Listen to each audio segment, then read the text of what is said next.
Lekker dag en baie geluk aan my Suid-Afrikaans broers. Today I want to talk about the situation in South Africa. And I was going to do this in my cheesy Afrikaans accent, but I found I can't actually keep it up that long. And not with my full vocabulary, so I'm going to switch back to American.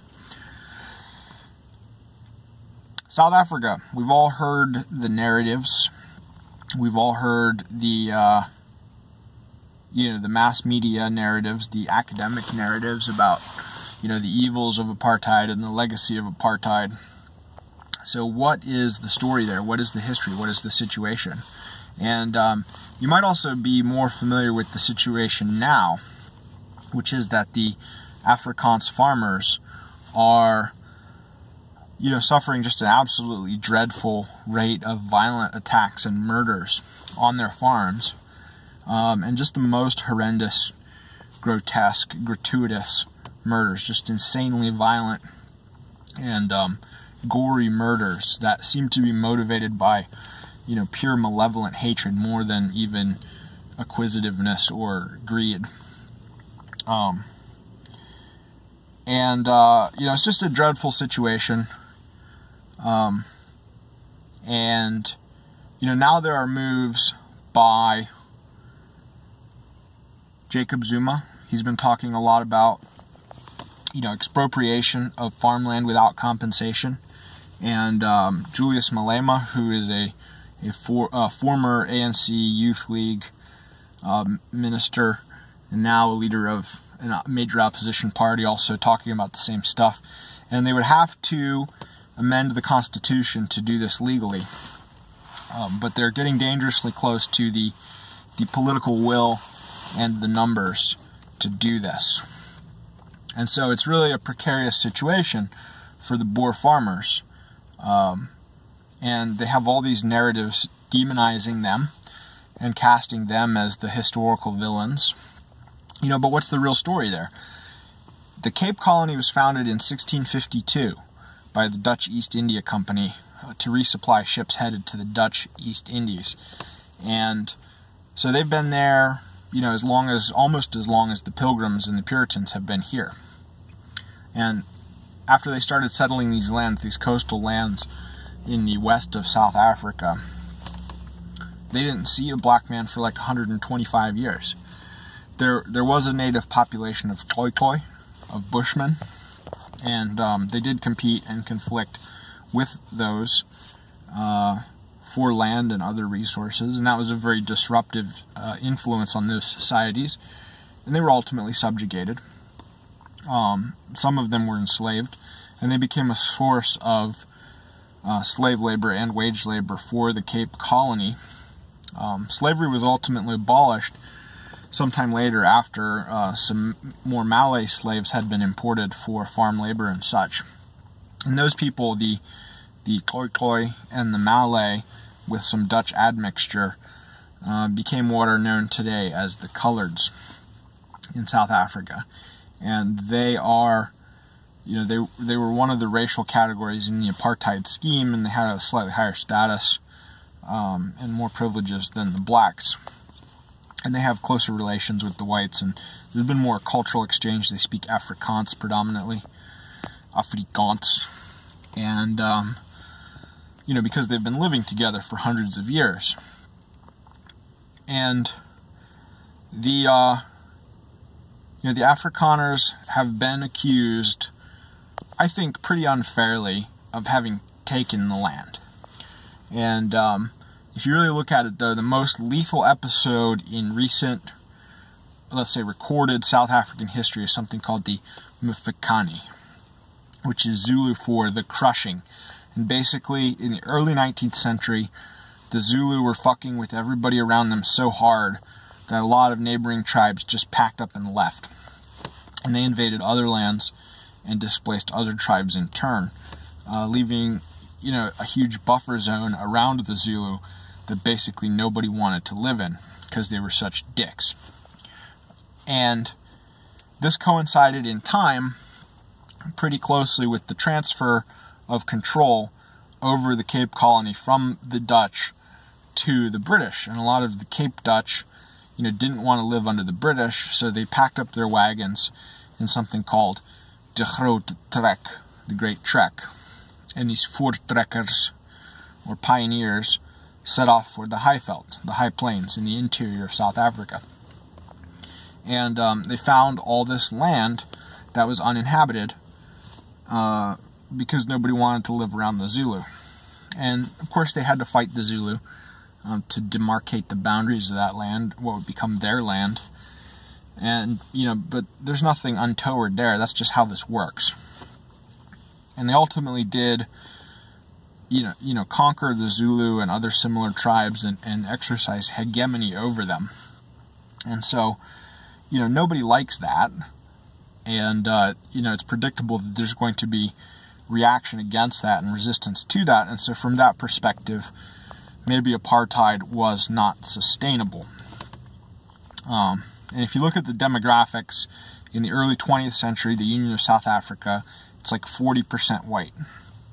And so if you're a late 19th century, early 20th century white male who's totally based and red-pilled and not at all egalitarian, maybe you can have a Western country that's 40% white. But by the end of the 20th century, it's 10% white only because the black population has exploded. And so at 10% white, things are getting a lot dicier. And all the more so now because you have these leftist narratives, these egalitarian narratives, these postmodern narratives that are really setting the tone and steering the discourse in a very anti-white direction. And so it was really an unfortunate time for South Africa to be going through all of this, because that period in time was characterized by the struggle of two great dildo empires that, while they had some notable differences, also propounded very similar doctrines of racial equality. And so that was the stage on which this was all playing out. That was the international climate under which this was all unfolding. And so, for all of those reasons, apartheid probably wasn't sustainable. Now, there was some effort made as apartheid was winding down to negotiate something called power sharing. And the idea of power sharing is basically, the same idea behind a government of separate houses, where you have separate houses representing separate classes, representing separate peoples, in this case separate races and ethnicities, and they can veto each other. And so because they can veto each other, because you can't unilaterally pass something over the objections of the others, then they're limited to negotiating exchanges. So they can propose exchanges, be like, hey, we want this, we want these programs, this legislation, these spending appropriations, what can we do for you or give to you to make it worth your while? So they're limited to proposing exchanges because they all have that veto. And under this scheme, whites would have retained at least partial sovereignty. But the ANC and Nelson Mandela were absolutely insistent on straight-up majority-ruled democracy. And that was the prevailing ideology of the time. That was the ideology that the international community demanded. And because of that, and because Mandela was so stubborn, and because the nationalist government were apparently very short-sighted and cowardly and treacherous, they ultimately acquiesced to those demands. And part of how Mandela was able to achieve those demands was by offering what seemed to be credible assurances that there would be reconciliation, and there would be no recriminations, there would be no retaliation, and whites would get to keep their property. Now the problem is, once you've agreed to this, it can be unilaterally revoked by the majority government, by the black majority government, which answers to the black majority constituency. And so the lesson in all this is you never hand over sovereignty to hostile and alien peoples if you can help it. Right? And they didn't have to hand over sovereignty even at that time.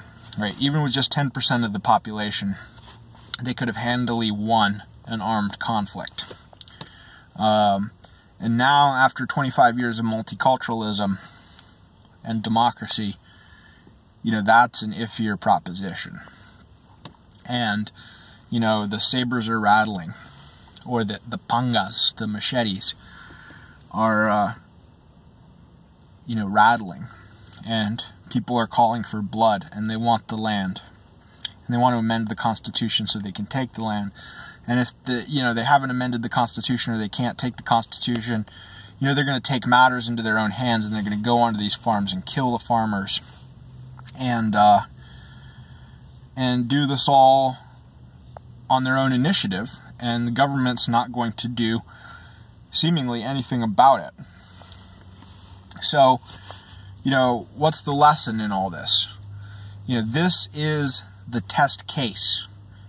That's why we're talking about South Africa. That's why we talk about Rhodesia. That's why we talk about Zimbabwe. Because, these are the canaries in the mine. This is what they want to do to all of us. Right? To every white nation in every land. They want to diminish us demographically. They want to subjugate us democratically. And it's always the same progression. We want freedom. Okay, we want equality, yeah, sure, whatever. We want sovereignty, I guess. And then, it's kill the Boer. And we are all the Boer. Ons is almal de Boere. That's what we have to learn from this, because, it's the same plan, it's the same objective, it's the same end game everywhere.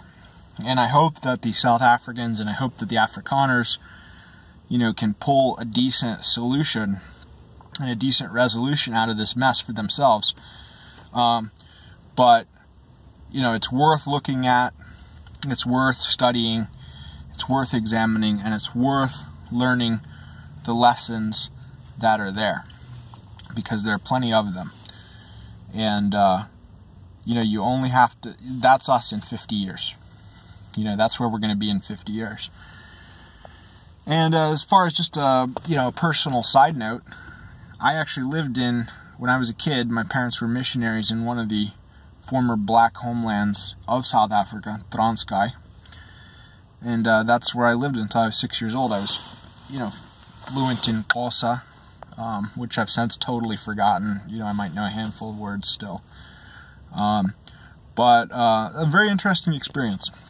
And I'm not going to say I had a bad time, because I didn't have a bad time.